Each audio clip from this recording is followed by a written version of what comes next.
नमस्कार। आप सभी को हमारे चैनल डी न्यूज़ में बहुत बहुत स्वागत है और उम्मीद करते हैं कि आप सभी स्वस्थ और सुरक्षित हो। कुछ सज्जन ऐसे होते हैं जिनके अपने विचार बहुत सीधे होते हैं।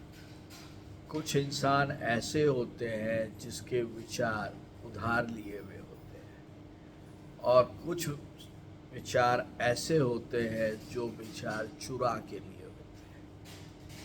भारत की जो राजनीति है आज के दिन में वो चुराई हुई राजनीति है।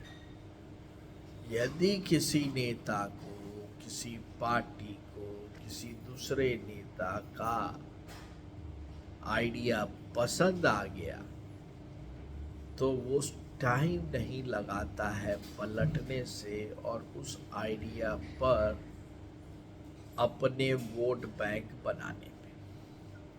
और यही हाल आज के दिन में हमारे राहुल गांधी जी का है।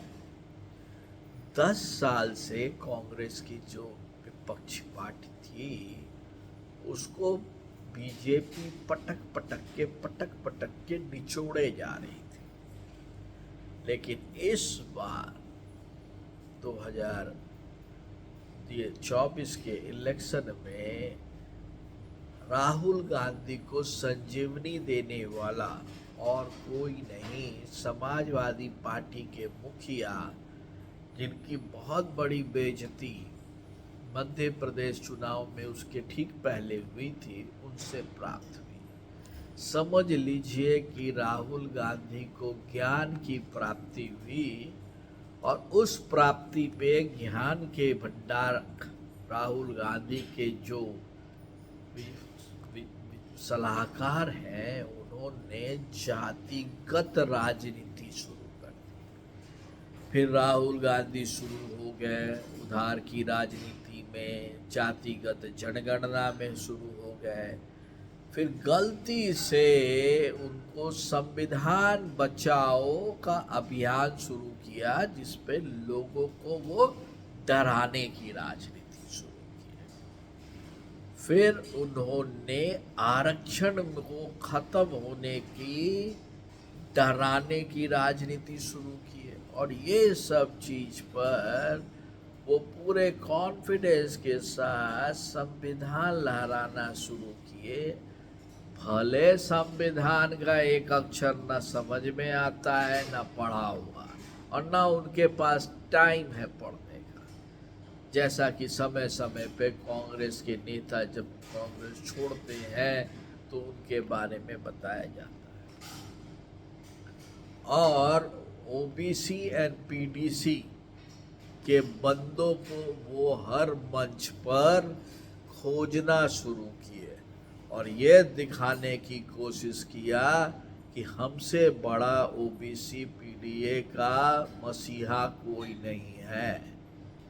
जिस समाज में उनकी कोई पैठ नहीं थी। और फिर उन्होंने लालच की राजनीति दी जिसमें वो खटाखट लाख रुपया गरीब महिलाओं को देने की बात की और खूब वोट बटोरे। अब जो राहुल गांधी जी कर रहे हैं वो कर रहे हैं देश को बर्बाद करने की राजनीति। जब ये राजनीति लालच, डर, इससे ऊपर उठकर देश को नीचा दिखाने की, धर्म के आधार पे देश को बांटने की, शिष्टाचार की और किसी की धार्मिक आस्था को ठेस पहुंचाने की पूरी प्रक्रिया में वो इस देश को अपनी पर्सनल प्रॉपर्टी समझ के, इस देश के खुद को इस देश का राजा समझ के इस देश के प्रॉब्लम को सॉल्व करने की। भाइयों, इतना जो मैंने ये बताया इसमें उन्होंने आपके लिए क्या किया? रोजगार मिला, आपको सुरक्षा मिली, आपको रेस्पेक्ट मिला, आपके बच्चों को अच्छी पढ़ाई मिली, आपके बच्चों का अच्छा फ्यूचर दिखा, इकोनॉमिक्स की बात हुई, आपके सीमा की सुरक्षा की बात हुई, आपके सेना की बात हुई? नहीं हुई, क्योंकि वो मेरे को आती नहीं। जो मेरे को आती नहीं वो मैं बोलता नहीं। लेकिन ये जरूर बोला गया कि देश में संविधान खतरे में है।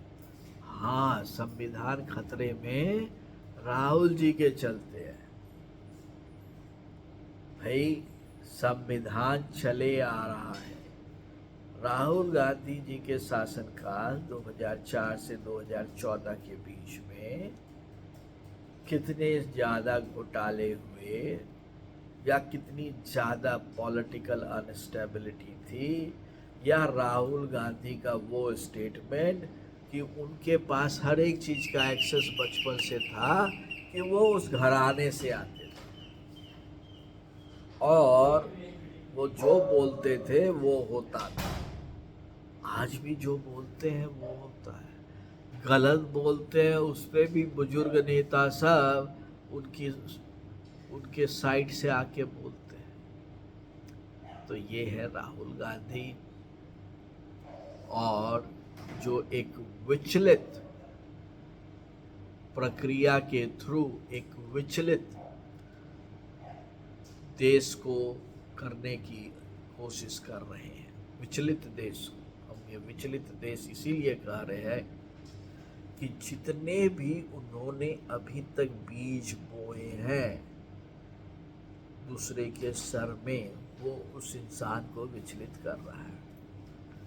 अब आप आगे बताइए, आपका क्या सोचना है इस मामले में? जरूर कमेंट करें, लाइक करें, शेयर करें। तब तक के लिए आप सभी को बहुत बहुत